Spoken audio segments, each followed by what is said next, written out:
हमारी नेत्री आदरणीय श्रीमती प्रियंका गांधी जी का चौरागढ़ की सरजमीन पर स्वागत है, वेलकम है और अभिनंदन है। चंद्रेश उपाध्याय जी हैं जो लोकसभा के प्रत्याशी, वो भी स्वागत करें। कुत्ता जानवर खेत चले जा रहा है, महंगाई बहुत हो गई है, पेट्रोल डीजल की महंगाई से कमा नहीं पा रहे हैं क्योंकि इतना खर्चना पड़ता है, उपज का दाम नहीं मिल रहा है तो कमा नहीं पाते हैं। इसी तरह से मेरी बहनें यहाँ बैठी हैं, आपको सशक्त करने की कोई बात नहीं करता। आपके लिए कोई स्कीम लाते हैं जिसमें आपको एक मुफ्त गैस सिलेंडर मिल जाता है, उसी से सोचते हैं कि पूरी जिम्मेदारी खत्म हो गई। को जोड़ते हुए आप लोगों से ये कहना चाहता हूँ, इलाकाई असलियत और मजहब और मिल्लत की दीवार से दूर कांग्रेस पार्टी, सेकुलर पार्टी, इसको मजबूत करने का काम करना। आज हिंदुस्तान में किया जा रहा है। मैं इस मंच के माध्यम से कांग्रेस पार्टी के तरफ से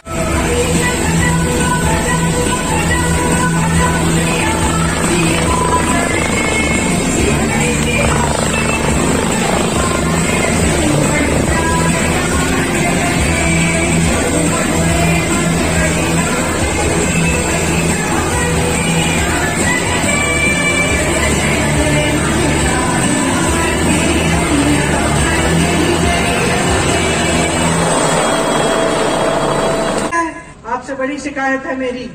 एक समय था जब नेता समझता था काम करे नहीं तो रास्ता नापे। नेता समझता था कि जिम्मेदारी क्या है, पीड़ा होती थी, बहनों पे अत्याचार होता था, आ जाता था हाथ पकड़ने, पूछने कि कोई समस्या है, मैं कैसे सुलझाऊं। सड़क में गड्ढे थे तो मुंह दिखाने से डरता था कि मैं चले जाऊंगा, जनता मुझे खदेड़ देगी।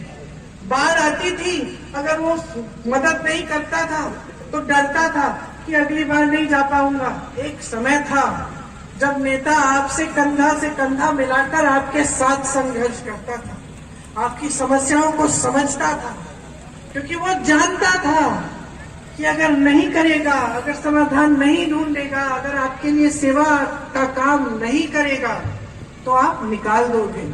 वो समझता था कि सत्ता उधार में दी आपने, आज तो आपने ऐसे नेता बना दिए हैं कि समझो भगवान बना दिया है आपने। कुछ भी कह ले, मुंह से कुछ भी निकल जाए, कोई कुछ पूछने वाला नहीं है, कोई मना करने वाला नहीं है, कोई खड़ा होने वाला नहीं है।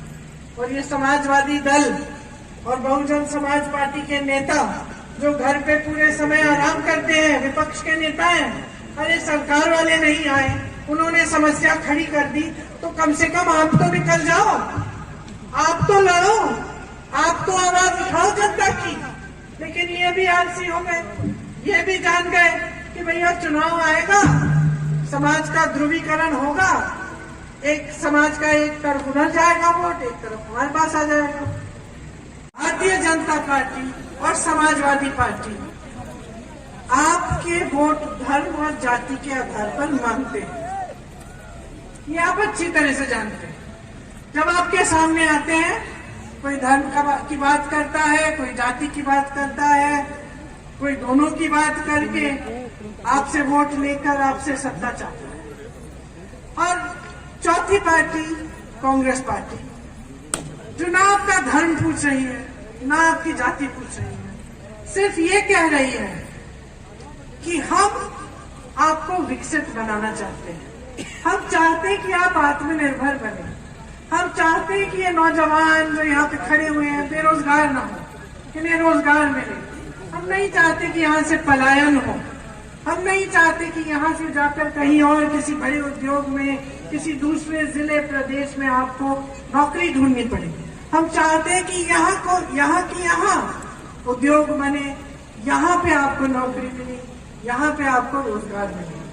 हम कह रहे हैं कि हम चाहते हैं कि मेरी बहनें सशक्त बने ताकि इन पर अत्याचार घटे, इन्हें भी नौकरियां मिलनी चाहिए, रोजगार मिलना चाहिए, ये भी कमा पाए, ये भी शिक्षित हो।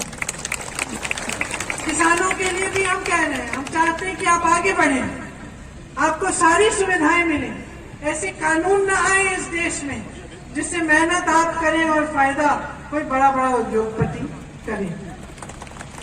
तो मुख्य तौर पर हमारी पार्टी और दूसरी जो तीनों पार्टियां आपके सामने, उसमें सबसे बड़ा फर्क ये है कि हम आपके धर्म के आधार पर, आपकी जाति के आधार पर वोट नहीं मांग रहे हैं। नहीं है, आधी है, अगली आधी है। पिछले 30 सालों में से आपके प्रदेश में वही 3 पार्टियां राज कर रही। पहले बसपा ने सरकार बनाई, फिर सपा ने बनाई, फिर भाजपा ने बनाई। साल बीत गए, दशक बीत गए और एक आदत सी बन गई इनके नेताओं की कि उनको मालूम था कि 5 साल बाद आएंगे, धर्म को छेड़ेंगे, जाति की बातों को छेड़ेंगे, आपके जज्बातों को उभारेंगे और फिर से आप उनको वोट दे देंगे। तो आदत बन गई कि भाई 5 साल बाद हमें तो वोट मिलना ही है, हमें जाति के आधार पर, धर्म के आधार पर वोट तो मिलना ही है। तो जब वोट मिल ही रहा है तो काम क्यों करें? काम करने की जरूरत नहीं है।